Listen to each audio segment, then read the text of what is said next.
Hello नमस्ते प्यारे विद्यार्थियों और प्यारे दोस्तों, आप सभी का स्वागत है मी एन वाई टू क्लास के अंतर्गत। और ये क्लास आपके लिए है बिल्कुल, क्योंकि आपके एग्ज़ाम अब बहुत ही नज़दीक आने वाले हैं, तो इसके लिए आपको जमकर करनी होगी मेहनत। और अब हम बात करते हैं अपने टॉपिक के ऊपर। तो आपका ये जो फर्स्ट पेपर है ना, ये इसको फटाफट अभी, क्योंकि एक ही चैप्टर है, एक और दो चैप्टर, तो इसको जल्दी ख़त्म करते हैं और पेपर 2 शुरू करते हैं। इसलिए आज इस क्लास में बहुत ही इंपॉर्टेंट जानकारी आपके सामने, और एक ही क्लास में हम बहुत ही इंपॉर्टेंट टॉपिक कंप्लीट करने वाले हैं। देखिए, बात करते हैं राजनीतिक दल। जैसे आप सभी को पता है, ये पेपर में तुलनात्मक राजनीति है। तो फिर मैंने बढ़िया तरीके से आपके सामने तीनों ही देशों के दलों के बारे में तुलनात्मक तरह से अध्ययन करवाने का सोचा है, और सीधा ही मैंने बोर्ड पे लिख दिया है, ताकि तुलनात्मक राजनीति का उद्देश्य पूरा हो जाए, अपना टॉपिक भी पूरा हो जाए।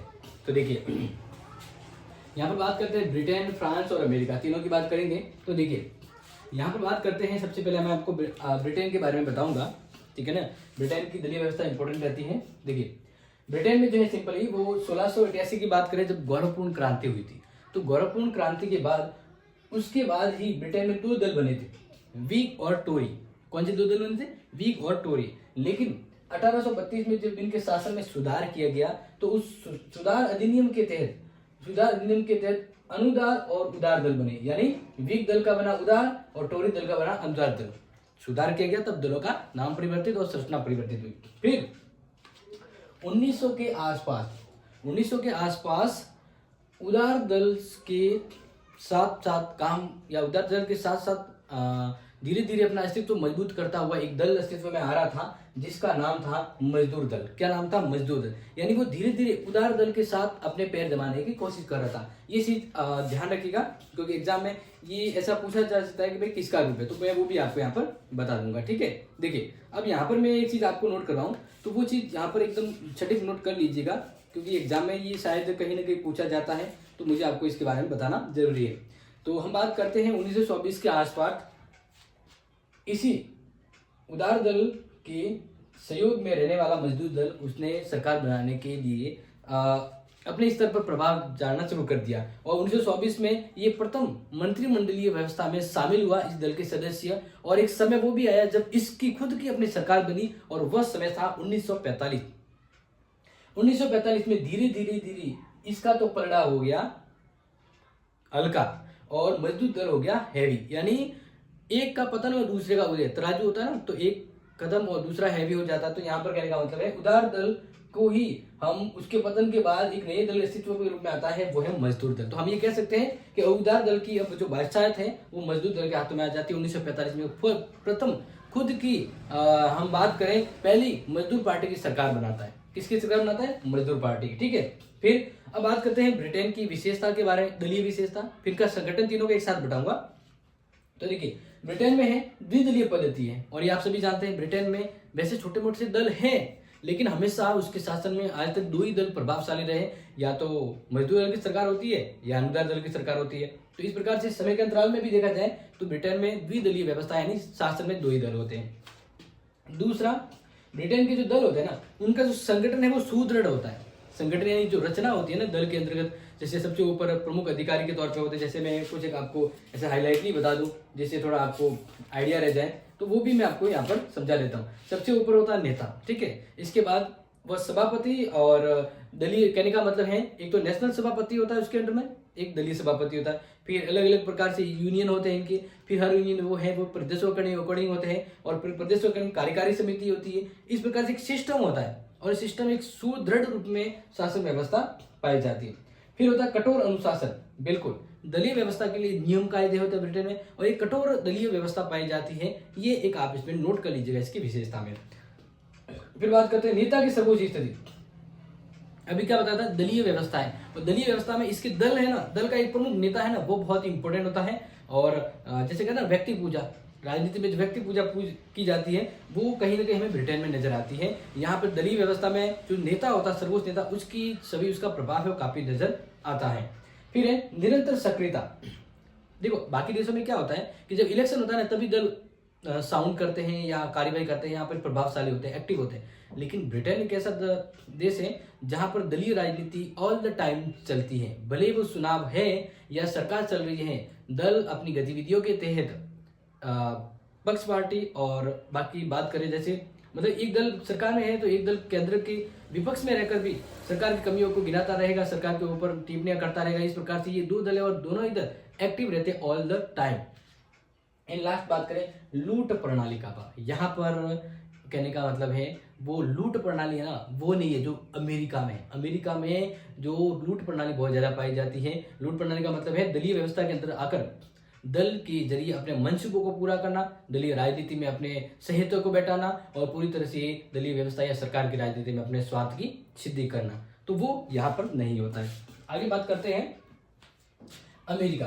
देखिए अमेरिका में बात करें जो इसका संविधान 1789 के आसपास बनता है।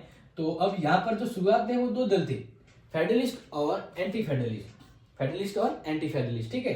फिर 1815 के आसपास, 1815 के आसपास फेडरलिस्ट का अंत हो जाता है और उसकी जगह आ जाता है व्हिग्स।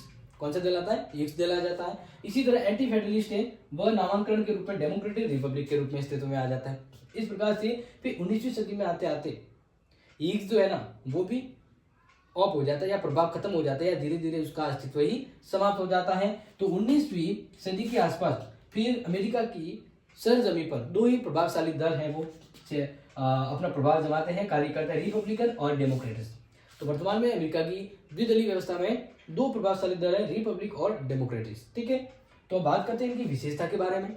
देखिए विशेषताओं पर ध्यान दिया जाए तो दोनों का संविधानेतर विकास है, यानी जो दल है वह संविधान के बाद अस्तित्व में, ऐसा नहीं कि पुराने दल थे और वही दल आज भी है। जैसे हम बात करें अपने कांग्रेस की तो पहले भी दल था और वो कांग्रेस आज भी है, आजादी से पहले बाद में, तो ऐसा नहीं है। अमेरिका में ये जो दल है वर्तमान में संविधान के बाद, संविधान बनने के बाद इसका विकास हुआ है, इसलिए कहेंगे संविधानेतर विकास, ठीक है। दूसरा है जस्ट द्विदलीय पद्धति, यानी जिस देश की राजनीति में दो ही दल होते हैं, एक दल सत्ता में एक दल विपक्ष में होता है, कभी इस दल की सरकार होती है कभी उस दल की सरकार होती है, तो इसको द्विदलीय पद्धति कहते हैं। तो ये ब्रिटेन में अमेरिका में भी पाई जाती है। नेक्स्ट है विचारधारा संबंधी आधारभूत अंतरों का अभाव है। देखो जो दल बनते हैं ना वह किसी न किसी विचारधाराओं से प्रभावित होते हैं। जैसे कोई मजदूरों के लिए दल बना है तो मजदूर जैसे दल हो गया, कोई पूंजीपति या उद्योगपति का समर्थन करता है तो उसका एक अलग प्रभाव होता है, जैसे अनुदान दल हो गया। तो इस प्रकार से यहाँ पर जो भी दल, ये दोनों दल है ना, दोनों की कार्यकरण की जो विचारधारा उसमें वो अंतर नहीं देखा जाता जो होना चाहिए कि भाई ये मजदूरों की पार्टी है, ये अमीरों की पार्टी है, ये किसानों की पार्टी है, ये सरकारी क्षेत्र की पार्टी है। ऐसा यहाँ पर इनकी विचारधारा में प्रभाव नहीं दिखता है। दोनों की कार्य नीति और जो प्रभाव है या मैं कह सकते हैं इसकी जो कार्यशैली है वो एक जैसी है। तो इनके दलों की अंतर्गत उनकी दलीय जो नीति होती है वो भी कहीं ना कहीं दोनों की सेम नजर आती है, दोनों का विचार ही सेम है और कार्य क्षेत्र भी सेम होता है। तो इस तरह से कहेंगे आधारभूत इनकी कार्य नीति में भी अंतर नहीं दिखता है। नेक्स्ट है दलों का शिथिल संगठन, यानी यहाँ पर दलीय व्यवस्था में ब्रिटेन की तरह कठोरता नहीं पाई जाती है या संगठन बहुत ही सुदृढ़ कह सकते हैं वैसा नहीं है, क्योंकि यहाँ पर अमेरिका का राष्ट्रपति भी दलीय नेता होता है और वह अपने एक दल का नेता होता है। इस प्रकार से वह दलीय नेता के रूप में काम भी करता है। तो इसके संगठन और इसके प्रभाव को देखा जाए तो शिथिल संगठन पाया जाता है, ठीक है। नेक्स्ट बात करें दबाव गुटों का। यस, अमेरिका में दो ही प्रभावशाली दल है लेकिन वहां पर दबाव गुट बहुत है। दबाव गुट यानी प्रेशर ग्रुप, जो संसद में बैठे दलों के ऊपर बाहरी ओर से दबाव डालकर अपने मंसूबों को पूरा करते हैं। जैसे भारत में हम बात करें, कुछ समय पहले आपने देखा होगा किसान आंदोलन के द्वारा धरना प्रदर्शन किया जा रहा है और सरकार के ऊपर दबाव डाला जाता है और वो अपने कार्य करवाती है। तो सरकार यानी पॉलिटिक्स पार्टी जो प्रमुख पार्टी है वो सरकार में बैठती है, तो उसके कार्य उसकी नीतियों को प्रभावित करने के लिए बाहरी तौर पर जो ग्रुप समूह होते हैं वह किसी न किसी प्रकार से सरकार की नीतियों पर प्रेशर डालते हैं और अपना कार्य निकालते हैं, वह है दबाव समूह। तो अमेरिका में दबाव समूहों का काफी तोड़म तोड़म होती है या प्रभाव जमता है। दूसरी है लूट प्रणाली। यस, अमेरिका में क्या बताया कि अमेरिका का राष्ट्रपति है ना वो भी दलीय नेता होता है। हमारी तरह जैसे हमारा भारत का राष्ट्रपति दल से कोई संबंध नहीं होता है, लेकिन अमेरिका में जो दलीय व्यवस्था है ना उसी के अकॉर्डिंग राष्ट्रपति भी वहां पर बनता है और दल का नेतृत्व भी करता है, दल का प्रमुख नेता ही होता है। इस प्रकार से अगर एक दल की सरकार बनती है उसी का राष्ट्रपति बनता है तो फिर वह अपने विभिन्न अलग अलग क्षेत्रों में विभिन्न विभागों में फैकल्टी अलग अलग तरह की बात करें उन सभी में अपने दलीय स्तर के नेताओं को नियुक्ति करेगा, अपने विभागों के मंत्रियों को, अपने मंत्रियों को, अपने दल के सदस्यों को मंत्री विभाग देगा। तो इस प्रकार से वह इस दलीय व्यवस्था के द्वारा अपने अनावश्यक फायदा उठा लेता है, या दलीय व्यवस्था के जैसे मान लीजिए अब ये इस पार्टी का प्रधान बन गया यहाँ पर राष्ट्रपति, तो फिर इस प्रकार से वो अब लूट व्यवस्था कर देगा। यानी जितना हो सके अपने दल के प्रभाव अपने क्षेत्र को बढ़ावा देने के लिए वो कार्य करेगा और फायदे उठाता रहेगा। ठीक है ना, जैसे अपॉइंट करना है, नियुक्ति करना है, तो उसमें भी अपने दल से संबंधित लोगों की नियुक्ति करेगा, क्योंकि वो अमेरिका के राष्ट्रपति के पास होता है पावर, दलीय प्रणाली। अब बात करते हैं फ्रांस की। तो वैसे फ्रांस में देखा जाए तो अनुच्छेद 4 में इसके बारे में डिटेल से जानकारी दी गई है।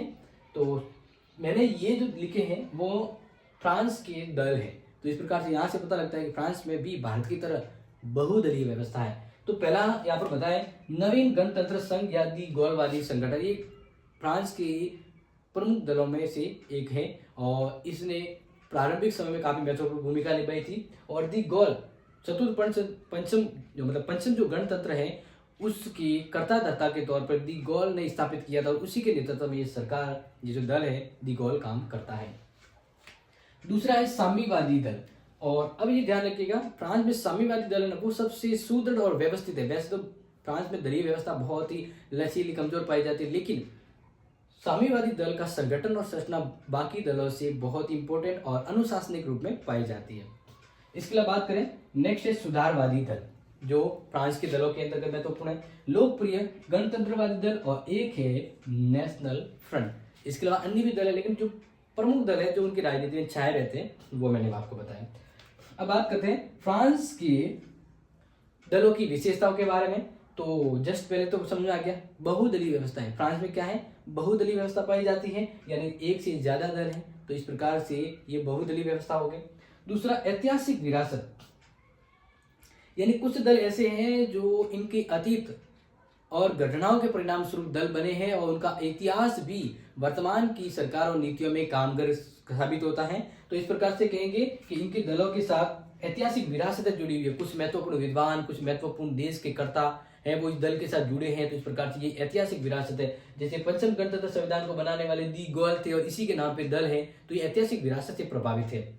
नेक्स्ट है फ्रेंच लोगों का व्यक्तिवादी स्वभाव, और ये व्यक्तिवादी स्वभाव की वजह से फ्रांस की दलीय व्यवस्था है वो बाकी देशों से अलग पाई जाती है व्यक्तित्व के तौर पर। नेक्स्ट है 4 नंबर विशेषता, प्रादेशिकता और स्थानीयता, यानी यहाँ के जो दल है ना वो स्वतंत्र होते हैं उनकी नीति से अगर देखा जाए, क्योंकि फ्रांस के लोग व्यक्तिवादी हैं और उनको केंद्रीय या राष्ट्रीय नीति के संबंध में इतना प्रभाव नहीं होता है। वो अपनी स्थानीय नीति पर ध्यान देते हैं, अपनी स्थानीय नीति पर ध्यान देते हैं और प्रादेशिकता की भावना होती है उसमें। राष्ट्रीय भावना तो कम, प्रादेशिकता भावना ज्यादा होती है। तो ये जो दल है ना वो दल अपनी, क्योंकि यहाँ पर स्ट्रक्चर होता है, स्थानीय दल हो गया, प्रादेशिक दल हो गया, फिर केंद्रीय दल हो गया, फिर केंद्रीय समिति दल हो गया। इस प्रकार से एक संगठन बना होता है। एक ही दल है वो धीरे धीरे संगठन में बना होता है। तो दल की शुरुआत यहाँ पर स्थानीय स्तर पर होती है। तो इस प्रकार करेंगे हमारे यहाँ पर दलों की स्थानीय स्तर पर है, लेकिन फ्रांस में स्थानीय स्तर पर दलों की दलीय भावना पाई जाती है। तो प्रादेशिक और स्थानीयता की भावना का समावेश होता है, अपना दल, मेरा दल, ये दल, इस प्रकार से।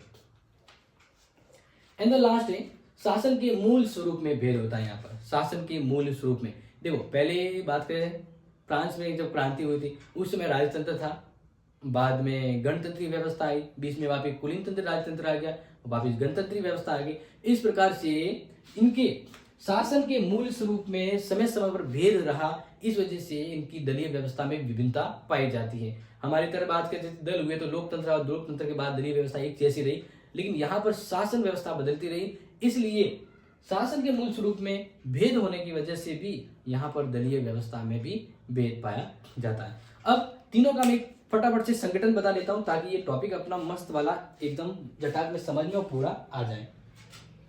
ये नोट कर लिया होगा, स्क्रीनशॉट ले लीजिए, ठीक है, स्क्रीनशॉट ले लीजिए। ओके, अब आगे देखिए। एक एक दल के संगठन के बारे में बता देता हूँ कि इनमें जो दल होते हैं किस प्रकार के संगठन में बनते हैं।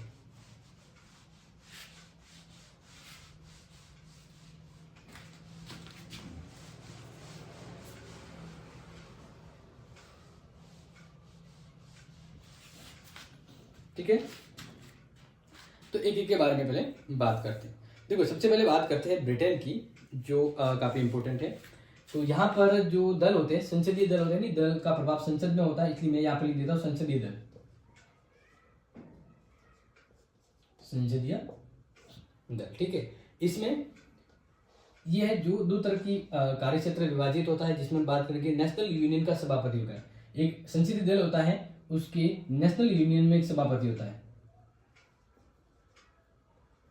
नेशनल यूनियन, शॉर्ट में लिख रहा हूं यूनियन, नेशनल यूनियन का सभापति एक इस दल में होगा, नेशनल यूनियन का सभापति।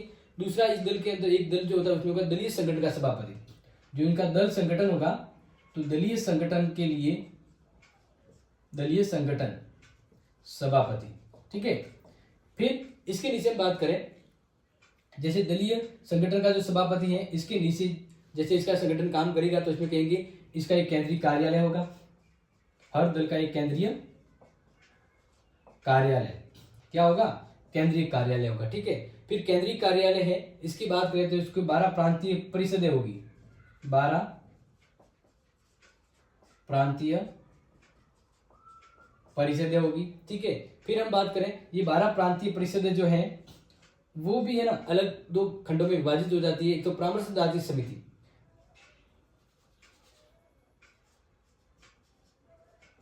परामर्शदात्री समितियां। ठीक है, और दूसरी ओर भी बात करें तो है निर्वाचन क्षेत्र,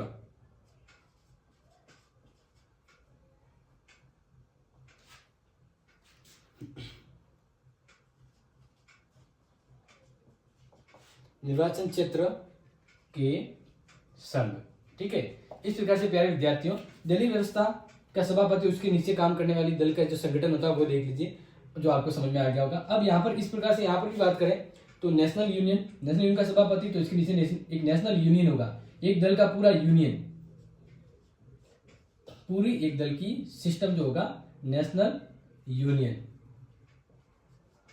यानी दलों का एक संगठन यूनियन। ठीक है, फिर इसके नीचे वापस बात करें तो केंद्रीय परिषद होगी, क्या होगी, केंद्रीय परिषद क्या होगी, केंद्रीय परिषद होगी। जिस प्रकार से बात करें तो यहाँ पे प्रांतीय परिषद होती है ना, यहाँ पे प्रांतीय परिषद होती है, तो इसी तरह यहाँ पर प्रांतीय परिषद है, लेकिन यहाँ पर केंद्रीय परिषद होगी। ठीक है, इस प्रकार से लिख गया। फिर केंद्रीय परिषद के नीचे अंडर में काम करने के लिए होगी कार्यकारिणी समिति,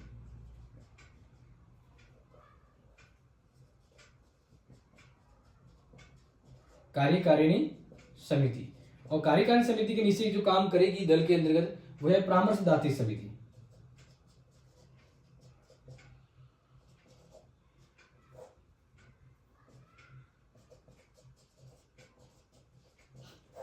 तो इस प्रकार से प्यारे विद्यार्थियों, ब्रिटेन में दलीय व्यवस्था में हर दल का एक संगठन इस प्रकार से बनता है। तो इसलिए हमने बताया था कि यहाँ की दलीय व्यवस्था सुदृढ़ है, जो शुरू से लेकर स्ट्रक्चर पाया जाता है, इनकी दल में इस प्रकार का सिस्टम पाया जाता है। इस प्रकार की दलीय व्यवस्था के द्वारा एक दल है वो अपने लक्ष्य की ओर बढ़ता है और कार्य करता है। समझ में आ गया? तो इसको नोट कर लीजिएगा या स्क्रीनशॉट ले लीजिएगा। अब बात करते हैं अमेरिका की। ठीक है,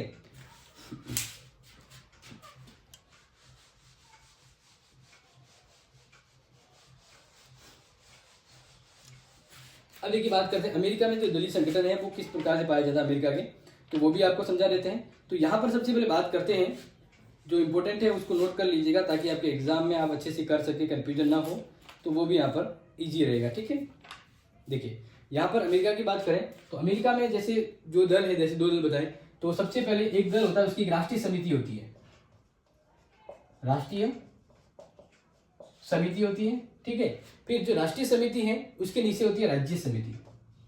हर राज्यों के लिए एक समिति होती है, तो कहेंगे राज्य समिति। उसके नीचे क्या होगी? राज्य समितियां होगी। ठीक है, फिर राज्य समिति है वो दो में बढ़ जाती है काम करने के लिए। पहली है प्रतिनिधित्व सभा संबंधी समिति, इसका एक संगठन होता है ना, संसद का एक अंग सदन प्रतिनिधि, तो वो इस प्रकार से प्रतिनिधि सभा संबंधी आंदोलन समिति,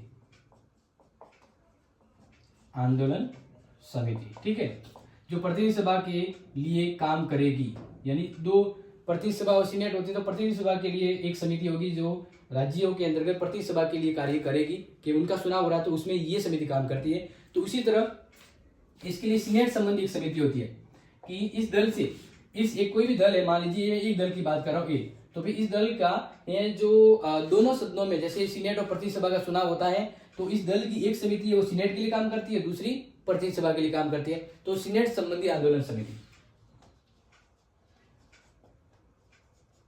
आंदोलन समिति, ठीक है।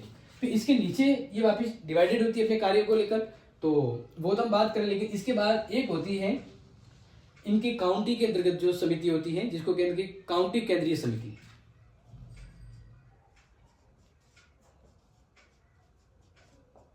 काउंटी केंद्रीय समिति, ठीक है। और ये जो काउंटी केंद्रीय का मतलब होता है कि ये तो जैसे केंद्र में हो गया चुनाव के लिए, तो ये मतलब जैसे संसद जो होती है कांग्रेस अमेरिका की, तो उसमें चुनाव के लिए एक दल की ये समितियां काम करती है। लेकिन अगर जो स्थानीय स्तर पर जो सरकारें होती है, काउंटी यानी राज्यों में जो सरकारें होती है, उसके लिए इस दल की क्या भूमिका होगी, तो इसके लिए इस दल के लिए काउंटिया समिति बनी होती है जो राज्यों के अंतर्गत काम करती है। और वो हम बात करेंगे नगर समिति, तीन होगी इसकी। पहले है नगर समितियां जो नगरों में काम करेगी, नगर समितियां। दूसरी बात करें जिला समितियां जो जिलों के इलेक्शन के लिए अपना काम करेगी, और ये अमेरिका में लगभग 1,25,000 के आसपास इस प्रकार की समितियां पाई जाती है। फिर कस्बा तथा ग्राम समितियां, कस्बा एवं ग्राम समितियां।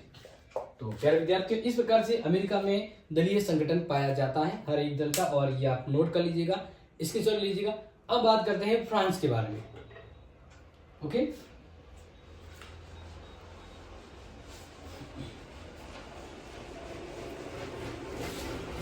देखिए फ्रांस की बात करें तो फ्रांस के लिए भी आप नोट कर लीजिएगा, फ्रांस का भी इंपॉर्टेंट है और ये एग्जाम के लिए कभी कभार आता रहता है, तो इसको भी आप नोट कर लीजिएगा। देखो फ्रांस में हम बात करते हैं, इनका दलीय संगठन ना अलग अलग होता है। अलग अलग कहने का मतलब अलग अलग दल है, तो उसका संगठन भी अलग अलग प्रकार का होता है। लेकिन मैं कुछ इंपॉर्टेंट जो है तथ्य आपको यहाँ पर पेश करवा दूंगा, जिससे आपको पता रहे।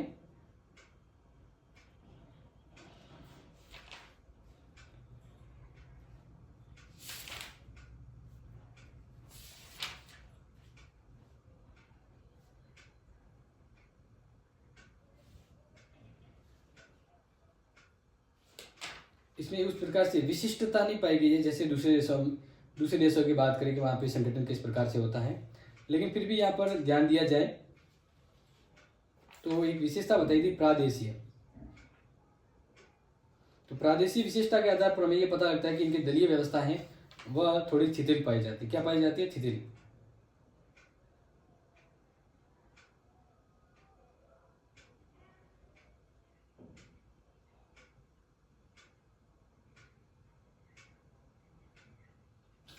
देखिए इनकी दल की जो समितियां होती है,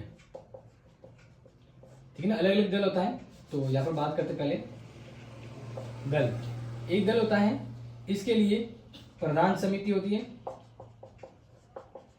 फिर इसके लिए बात करें स्थानीय समितियां, स्थानीय हम कहें प्रादेशिक समितियां, प्रादेशिक समितियां। और ये जो प्रादेशिक समितियां हैं वो अपने स्तर पर काम करती हैं। तो इस प्रकार से फ्रांस में दलीय व्यवस्था का कोई स्पेशल इंस्ट्रक्शन नहीं है। क्योंकि ऐसा क्यों नहीं है? क्योंकि फ्रांस ब्रिटेन और अमेरिका में दो ही दल है, इसलिए उसका एक सिस्टम होता है काम करने का, दल भी सिस्टम से बनता है। लेकिन यहाँ पे अलग अलग दल है, तो उनकी जैसे भारत में तो हर दल का एक सिस्टम नहीं होता है कि उसका एक प्रधान मुख्य कार्यालय होगा, उसके अलग अलग समितियां होगी। किसी दल की समितियां नहीं भी होती है, किसी की होती है। इस प्रकार से फ्रांस में जो बहुदलीय व्यवस्था है, इसलिए हम ये कह सकते हैं इसका दलीय संगठन है वो एक जैसा नहीं पाया जाता है। तो इस प्रकार से प्यारे विद्यार्थियों, आपको आज हमने तीनों के तीनों तुलनात्मक रूप में समझा दिया। आई होप आपको ये समझ में आ गया होगा। तो क्लास को लाइक शेयर कर लीजिएगा। मिलते हैं आपसे इंपॉर्टेंट क्लास में। Thank you so much and take care.